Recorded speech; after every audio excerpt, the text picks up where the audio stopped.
ગુજરાત હંમેશા આતંકીઓના નિશાને રહેલું છે. દેશમાં રહેલા અને સરહદ પાર રહેલા ભારત વિરોધી તત્વો હંમેશા ગુજરાતમાં આતંકી હુમલાઓની ફિરાકમાં રહેતા હોય છે.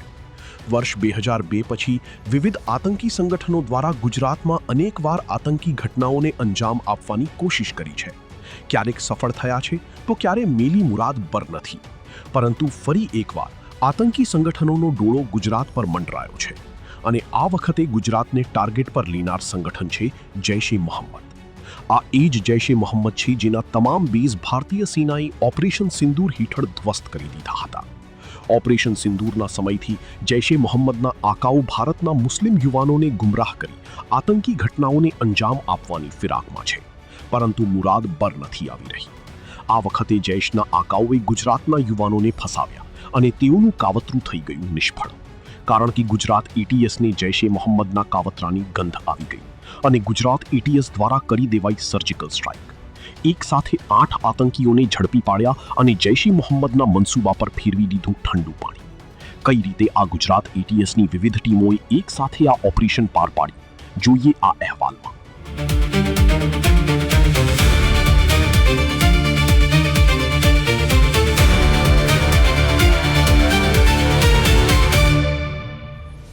આતંકી બદઇરાદા ધરાવનારાને ગુજરાત આજનું નહીં પરંતુ પહેલેથી આંખના કણાની જેમ ખૂંચતું રહ્યું છે. પ્રધાનમંત્રી નરેન્દ્ર મોદી ગુજરાતના મુખ્યમંત્રી હતા ત્યારે પણ નાપાકના આતંકીઓએ ગુજરાતને તોડવાના પ્રયત્નો કર્યા હતા. ગુજરાતને રક્તરંજિત કરવાના પ્રયાસો કર્યા છે, જેમાં ગુજરાતનો ઇતિહાસ કેટલાક આવા કૃત્યોનું સાક્ષી બની ચૂક્યું છે. તો બીજી તરફ ગુજરાતની સુરક્ષા એજન્સીઓએ આતંકી બદઇરાદાઓને ગુજરાતની ધરતી પર પૂર્ણ નથી થવા દીધા. કોઈ નાપાક હરકત થાય તે પહેલાં જ આતંકીઓની કમર તોડી દેવાઈ છે. તેમના ફેલાયેલા નેટવર્કનો પર્દાફાશ કરાયો છે.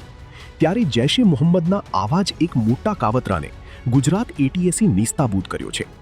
જ્યારે તહેવારો નજીક હોય છે ત્યારે આતંકીઓ તેમના નાપાક ઈરાદાઓ સાથે સક્રિય થઈ જાય છે. રથયાત્રાના આડે હવે ગણતરીના દિવસો બાકી છે ત્યારે ગુજરાત એટીએસે મોટી કાર્યવાહી કરી છે. ગુજરાત એટીએસની ટીમે ગુજરાત, મધ્યપ્રદેશમાં સ્પેશિયલ ઓપરેશન પાર પાડીને 8 આતંકીઓની ધરપકડ કરી છે. જૈશ-એ મોહમ્મદ સાથે સંકળાયેલા 8 આતંકીઓની જુદા જુદા સ્થળેથી ધરપકડ કરાઈ છે. આ આતંકીઓ મૂળ પાલનપુરના ભાગરના હતા, પરંતુ તેઓ પાલનપુર, સિદ્ધપુર, ચીખલી અને મધ્યપ્રદેશના દેવાસમાં રહેતા હતા. બનાસકાંઠા અને પાટણ અને નિયરબાય એરિયાઝની અંદર થોડા ઘણા એલિમેન્ટ્સ એવા છે જે કે પાકિસ્તાનના ટેરરિસ્ટ ઓર્ગેનાઇઝેશન જૈશ-એ મોહમ્મદ થી સંકળાયેલા છે અને અહીંયા એની એક્ટિવિટીઝનો, એની વિચારધારાનો પ્રચાર પ્રસાર કરી રહ્યા છે. આ લોકોએ આ ઇનપુટ્સને વેરીફાઈ કર્યા, ડેવલપ કર્યા હ્યુમન ઇન્ટ મારફતે, ટેકનિકલ ઇન્ટ મારફતે, અને પરમ દિવસે રાત્રે એ ડિટેલ ઉપર પહોંચ્યા કે લગભગ એ 8 જુદા જુદા માણસો છે જે મૂળ ભાગડ અને આજુબાજુના ગામોના છે અને એ હાલમાં અલગ અલગ જગ્યાઓ પર રહી રહ્યા છે અને એ જૈશ-એ મોહમ્મદથી સંકળાયેલા છે. આ આરોપીઓ પર ગુજરાતમાં આતંકી સંગઠનનું નેટવર્ક ઊભું કરવાના, બ્રેઇન વોશ કરવાના અને આતંકી વિચારધારાનો પ્રચાર કરવાના આરોપ લાગ્યા છે. તપાસ દરમિયાન પાકિસ્તાની હેન્ડલર્સ સાથે સંપર્ક હોવાના પુરાવા મળ્યા છે. તો આતંકીઓ પાસેથી જેહાદી સાહિત્ય, ડિજિટલ પુરાવા અને અન્ય સામગ્રી પણ મળી આવી છે. શરૂઆતી ઇન્ફોર્મેશન જે બાબતે મળી હતી કે અહેમદ અને ઇબ્રાહિમ એ બંનેનો લોકેશન મહેસાણા, બનાસકાંઠા, અમદાવાદના હાઈવે ઉપર આવતી હતી. તો એક ટીમ સરકારી પંચો સાથે આ બંનેને ડિટેન કર્યા. એની પાસેથી એક કારમાં મૂવમેન્ટ કરતા હતા, એની પાસેથી ચેકિંગ કરવામાં આવેલો. તો એની પાસે મોબાઈલ ફોન્સમાં ઘણું બધું એવી એવિડન્સ અમને મળી આવેલો જેનાથી સાફ ખબર પડતી હતી કે આ લોકોએ જૈશ-એ મોહમ્મદથી સંકળાયેલા છે, પાકિસ્તાની હેન્ડલર્સના ઇન્સ્ટ્રક્શન્સ લેવી રહ્યા છે. પાકિસ્તાની હેન્ડલરના કહેવાથી જ અને એ જાતે એની પ્રેરણાથી ઘણો બધો રેડિકલ એલિમેન્ટ્સ એના ગ્રુપમાં પ્રચાર પ્રસાર કરી રહ્યા છે. જૈશ-એ મોહમ્મદમાં જોડાવા માટે લોકોને પ્રેરિત કરી રહ્યા છે. એટીએસની તપાસમાં સામે આવ્યું કે આરોપીઓએ ગુજરાતમાં દારૂલ ઇસ્લામ ગુજરાત જૈશ-એ મોહમ્મદ નામનું સંગઠન ઊભું કર્યું, જેમાં અન્ય લોકોને જોડવા પ્રેરિત કરતા હતા. જૈશ-એ મોહમ્મદના સાહિત્યનું ગુજરાતી ભાષામાં અનુવાદ કરવામાં આવતું હોવાનું પણ સામે આવ્યું છે. ગુજરાતીમાં અનુવાદ કરાયેલું જેહાદી સાહિત્ય પણ મળી આવ્યું છે. જૈશ-એ મોહમ્મદ તરફથી ₹3 લાખનું ફંડિંગ આપવામાં આવ્યું હતું અને તેના દ્વારા કાર ખરીદવામાં આવી હતી. આ લોકો પાસેથી ઘણો બધો એવો સાહિત્ય મળી આવેલ છે જે કે જૈશ-એ મોહમ્મદનો છે. એ લોકો આનો ગુજરાતી ટ્રાન્સલેશન પણ કરી રહ્યા હતા તાકી અહીંયા વધારે પ્રચાર પ્રસાર માટે એ લોકો સુધી આની પહોંચ બની શકે. જૈશે મોહમ્મદના ફ્લેગ પણ એ લોકોએ હાથથી બનાવ્યા છે. એ બાબતની આ લોકોએ તકરીરો પણ કરતા હતા. જૈશે મોહમ્મદ વતી આ લોકોને ફંડિંગ પણ 3 લાખનો મળ્યો હતો અને એને ટાસ્કિંગ મળી હતી કે એક 4-વ્હીલર ગાડી લઈ લેવાની તાકી ફ્યુચરમાં ક્યારે પણ જરૂર પડે કંઈ મુવમેન્ટની આના લોકો આવતા હોય તો એને એ લોકો ફેસિલિટેટ કરી શકે. કુલ મળાઈને એ લોકોએ જૈશે મોહમ્મદ વતી અહીંયા એક દારૂલ ઇસ્લામ ગુજરાત જૈશે મોહમ્મદ નામ તો એક નાની તંજીમની સ્થાપના અહીંયા કરી હતી જેમાં સ્ટાર્ટિંગમાં એ લોકોએ લગભગ 8 આરોપીઓ જે છે એના સભ્યો બન્યા હતા. પાકિસ્તાનના અબ્દુલ્લા સાહિબ સાથે સંપર્કમાં હોવાનું પ્રાથમિક તપાસમાં સામે આવ્યું છે. અબ્દુલ્લા સાહિબ થકી 2 થી 3 મહિના અગાઉ વડોદરામાં કાશ્મીરથી આવેલી વ્યક્તિ સાથે બેઠક કરી હતી. પાકિસ્તાનના અમને ટેલિસિલેક્ટર્સ આઈડેન્ટિફાયર મળ્યા છે.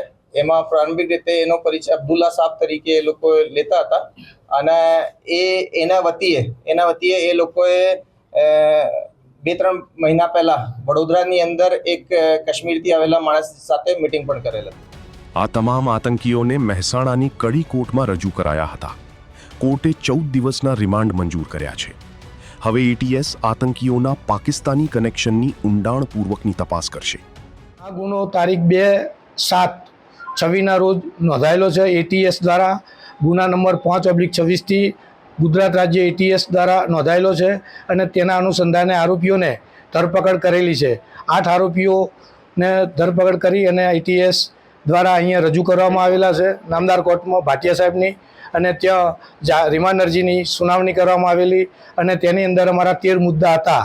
તે 13 મુદ્દાને ધ્યાને લઈ અને નામદાર કોર્ટે 14 દિવસના રિમાન્ડ મંજૂર કરેલા છે અને હવે આગળની કાર્યવાહી માટે એટીએસ તેમની તપાસ વધુ કરશે. કુલ 8 આતંકીઓમાંથી 3ને સિદ્ધપુરના ખડિયાસણ ગામમાં આવેલી જામિયા અબુલ હસન વક્ફ કમિટી મદ્રેસામાંથી પકડવામાં આવ્યા છે, જેમાં એક શિક્ષક અને 2 વિદ્યાર્થીઓ સામેલ છે. આ મદ્રેસાના ટ્રસ્ટીના કહેવા મુજબ આ ત્રણેયની આ રીતની સંડોવણી હતી તેમની તેઓને કોઈ ખબર નથી.